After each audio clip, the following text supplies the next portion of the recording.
Okay sir. And sir ఇంతకుముందు మీరు చెప్తున్నట్టుగా ఐపీఓస్ మాట్లాడుతున్నప్పుడు కూడా H1B వీసాకి సంబంధించి కూడా మాట్లాడారు. అండ్ ట్రంప్ H1B వీసాకి సంబంధించి చాలా మార్పులు చేర్పులు చేశారు. అండ్ దానికన్నా ముందు కూడా అసలు వెంటనే 25% ఒకసారి, మళ్ళీ 25% ఒకసారి ఇలా ట్యాక్స్ పెంచేశారు. అవన్నీ కంప్లీట్ చేసుకొని మన ఇండియాలో ట్యాక్స్ అనేది GST అనేది తగ్గించేశారు. ఓవరాల్గా మరి దీని ప్రభావం మార్కెట్ పై ఎలా పడుతుందంటారు? ఒక రకంగా ఇండియాలో ట్యాక్స్లు ఎక్కువ అని దేశం మొత్తం అన్ని దేశాల గట్ట హోరెత్తుతున్నాయి. ఎందుకంటే 30% స్లాబ్లో ఉన్నవాళ్ళు టోటల్గా ఇన్కమ్ ట్యాక్స్ 30%లో ఉన్నవాళ్ళు ఎంత కడుతున్నారండి? టోటల్ 42% కడుతున్నారు. అంటే ₹1 కోటి సంపాదించిన వాళ్ళు 42 లక్షలు కడుతున్నారు. 42% అంటే అది పెయినే కదా. మిగతా కొన్ని కంట్రీస్ అయితే ట్యాక్సే లేవు, ట్యాక్స్ లేని కంపెనీస్ ఉన్నాయి. HNIs ఎవరైతే ఇండియాలో ఉన్నారో they are flying to the companies, ఆ కంట్రీస్లో ట్యాక్స్ లేని కంట్రీస్కి వెళ్తున్నారు. సో అక్కడ మనకి 180 days 3 months అక్కడ ఉండాలి కదా, అక్కడ ఉంటున్నారు, పర్మిషన్ తీసుకుంటున్నారు, మెంబర్షిప్ తీసుకుంటున్నారు, సిటిజన్షిప్ తెచ్చుకుంటున్నారు, అక్కడ ఇన్వెస్ట్మెంట్ చేస్తున్నారు. సో ఇండియాలో ఎక్కువ మంది వెళ్ళిపోతున్నారు కాబట్టి ఎక్కువ అది కూడా ఒక కారణం, మార్కెట్ కూడా అంత ఇన్వెస్ట్మెంట్ ఎక్కువ రాకుండా ఉండటానికి. సో ఎప్పుడైతే ఇవన్నీ ట్యాక్సులు కొంచెం తగ్గిస్తే ఒక రకంగా ట్రంప్కి నమస్కారం పెట్టచ్చు మనం. ఆయన అడగబట్టే కదా GST తగ్గించింది, లేకపోతే అసలు తగ్గించేవాళ్ళు కాదు, ఇంకా పెంచేవాళ్ళు. సో డెఫినెట్గా 4 slabs and 6 slabs కూడా చేసేవాళ్ళు, లేదా సిన్ గూడ్స్ అని ఇంకా పెంచేవాళ్ళు. ఇప్పుడైనా సరే LICలో తగ్గించామన్నారు, LICలో GST తగ్గించామన్నారు, కానీ ప్రీమియం పెంచారు. ప్రీమియం పెంచుకొని బ్యాలెన్స్ చేశారు. మరి సామాన్యుడి జేబులో డబ్బులు ఎక్కడ మిగులుతాయి? మార్కెట్ ఎక్కడ పెరుగుతుంది? రొటేషన్ ఎక్కడ అవుతుంది? మార్కెట్లో అవ్వదు కదా. ఇప్పుడు GST తగ్గించారంటే సామాన్యుడి చేతిలో డబ్బులు మిగిలాలి కదా. ₹1,00,000 కట్టేది 18,000 GST అయితే 18,000 మిగిలిపోతున్నప్పుడు వేరే దాని మీద ఇన్వెస్ట్మెంట్ చేస్తారు. మీరు ప్రీమియం పెంచేస్తే, ఆ మందాన్ని ప్రీమియం పెంచేస్తే ఇంకా GST మిగిలేదేముంది? దానివల్ల ఉపయోగం ఏంది? మార్కెట్ ముందుకు వెళ్ళకపోవడానికి కూడా అది కూడా ఒక రీజన్. ఏదైనా ప్రీమియం తక్కువ ఉంటే కదా ఎక్కువ మంది వచ్చేది. కానీ ఇప్పుడు GST పెంచారు, 4 slabs నుంచి తగ్గించారు, 2 slabs వచ్చారు. GST చూడండి 10 years ఆల్ టైమ్ హై, అది కలెక్షన్ ఎక్కువైంది. ఎప్పుడైతే వస్తుందో గవర్నమెంట్కి ట్యాక్స్ ఎక్కడి నుంచి రాకుండా ఉండదు.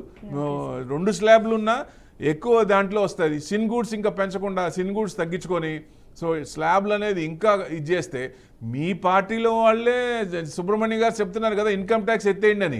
సో డెఫినెట్గా middle and lower middle class ఎందుకంటే పిండుతారని. సో ట్యాక్స్ కడుతున్నారంటే హార్డ్ అండ్ మనీ కదండి. సో డెఫినెట్గా ట్యాక్స్ లేని కంట్రీస్ ఇన్వెస్టర్స్ వెళ్ళిపోతున్నారు. సో ఇన్వెస్టర్స్ వెనక్కి రావాలంటే ఇండియాలో ట్యాక్స్ తక్కువ అని అనిపించుకోవాలంటే గవర్నమెంట్ దయచేసి పునరాలోచించి ఇంకా కొంచెం ఇన్కమ్ ట్యాక్స్, మామూలు ట్యాక్స్లు కూడా అదే GST కానీ మిగతా అన్ని ట్యాక్సులు అవన్నీ ట్యాక్స్ కూడా తగ్గిస్తే మంచిదండి. Right sir, thank you sir. Sir మరొక కాలర్ అయితే వెయిట్ చేస్తున్నారు, వెంకటేశ్వర్లు ఫ్రమ్ విజయవాడ. నమస్కారం వెంకటేశ్వర్లు గారు. హలో, నమస్కారం అండి. అనంతరాజు 750లో కొన్నారండి, ఇప్పుడు పెరుగుద్దండి. అనంతరాజు 750లో కొన్నారు, 699 700 ఉంది సార్. ఇవాళ 3% వచ్చేసారి బాగానే ఉంది. ఇది బ్రేక్అవుట్ అయింది, ఇంకొంచెం పెరిగే ఛాన్స్లే ఉన్నాయి కదా. కొంచెం పైనుంచి కొంచెం ఇది అవుతుంది కాబట్టి మీకు 690 కూడా కట్ అయితే కొంచెం కిందకు వస్తుంది, లేదా మీకు 850 దాకా వచ్చే ఛాన్స్ ఉన్నాయి సార్. హోల్డ్ చేయండి సార్. సరే sir, thank you. Welcome sir. Thank you Venkateswarlu గారు. అండ్ సార్ మరి ఇన్ని జరుగుతున్నాయి, ఇన్ఫ్లేషన్ అంటున్నారు, ఐపీఓస్కి సంబంధించి వీటికి వాటి ఇన్ని మార్పులు వచ్చాయి.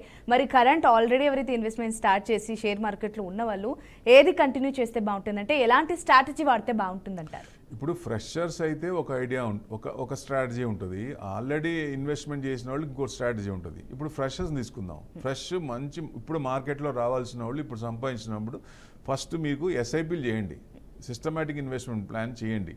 మీకు ఎవరైనా సరే అంటే మీకు లాంగ్ టర్మ్లో 25 ఇప్పుడు ఏజ్ జస్ట్ జాయిన్ జాబ్స్లో ఉంటారు కదా వాళ్ళు, ఇప్పుడు మీలాంటి ఏజ్ వాళ్ళు చిన్నవాళ్ళు కూడా SIPలు చేయొచ్చు. మినిమం 1000 రూపీస్ చేసినా మీకు 2000 per month 25 years అంటే 80 to 90 lakhs ఎక్కడ పోవు 25 సంవత్సరాలు.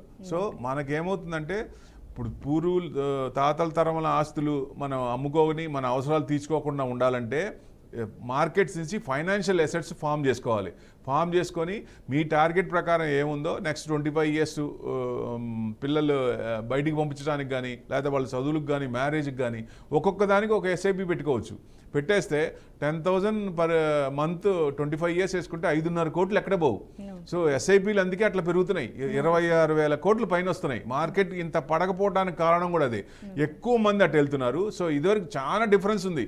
ఇదివరకు 2000 3000 ఎస్ఐపీలు చేయాలంటే మార్కెటింగ్ వాళ్ళు అల్లాడేవాళ్ళు. ఇప్పుడు ఎట్లా ఉంది అసలు, వాళ్ళకి తెలియకుండానే జోన్ వైజ్ చేశారు. జోన్ వైజ్ లో వాళ్ళ జోన్ లోకి వచ్చేస్తుంది, బిజినెస్ వచ్చేస్తుంది తెలియకుండానే. అండ్ ఈ మధ్య అసలు 100 రూపీస్ తో కూడా చేయొచ్చు. డైలీ 100 పెట్టినా ఓవరాల్ మంత్లీ 3000 2000తో కూడా మీరు స్టార్ట్ చేయొచ్చు అనేసరికి మనకి ఏదైతే ఫ్రీ క్యాష్ ఉందో దీంతో పని లేదు అనుకున్నప్పుడు మీరేం చేస్తారు, మాల్కి వెళ్తారు. మాల్కి వెళ్ళంగానే టెంప్ట్ అవుతారు, ఒకటి కొనాల్సింది 10 కొంటారు అక్కడ. అదే మీరు ఎర్నింగ్ చేసిన తర్వాత ఎక్స్పెన్సెస్ తీసుకొని తర్వాత సేవింగ్స్ అంటారు. ఫస్ట్ నేనేమంటానంటే ముందు సేవింగ్స్ చేయండి, తర్వాత ఎక్స్పెన్సెస్ తీసుకోండి. అప్పుడు అన్ని ఎక్స్పెన్సెస్ మొత్తం తగ్గిపోతాయి. ఇది న్యూ ఫార్ములా. ఓల్డ్ ఫార్ములా చూసుకుంటే మళ్ళీ సున్నానే గుండె అయిపోద్ది. సో ఎప్పుడైతే మీ కమిట్మెంట్, నాకు ఈ నెలలో 10,000 మీకు వచ్చే ఇప్పుడు 50,000 శాలరీ అనుకోండి, ఎంత ఫ్రీ క్యాష్ ఉంది, ఒక 10,000 వరకు కమిట్ అయిపోండి. ఇన్వెస్ట్మెంట్ పరంగా వేయండి, ఎందుకంటే సేవింగ్స్ నుంచి ఇన్వెస్ట్మెంట్కి వెళ్తున్నప్పుడే కదా గ్రోత్, లేకపోతే రాదు. సో అట్లా ఎప్పుడైతే ఆ టర్న్ అవుతారో లాంగ్ రన్లో మంచిగా ఉంటారు. డెఫినెట్గా మీకు మీ కాళ్ళ మీద నిలబడతారు, ఎవరిని ఆధారపడాల్సిన పని లేదు. డెఫినెట్గా ముందుకు వెళ్ళినప్పుడు ఎవరికైనా ఇచ్చే స్టేజ్లో ఉంటారు కానీ తీసుకునే స్టేజ్లో ఉండరు. అది కరెక్ట్ అవుతుంది. సో డెఫినెట్గా ఎసెట్స్ అనేది మీ ఎసెట్స్ అక్కడే ఉంటాయి, కానీ మార్కెట్ నుంచి ఫామ్ చేసుకున్న ఎసెట్స్ ద్వారా మన కోరికలు తీర్చుకుంటాం. సో అదే ఎవరైనా ఫైనాన్షియల్ దీంట్లో ఇదే చేయాలి.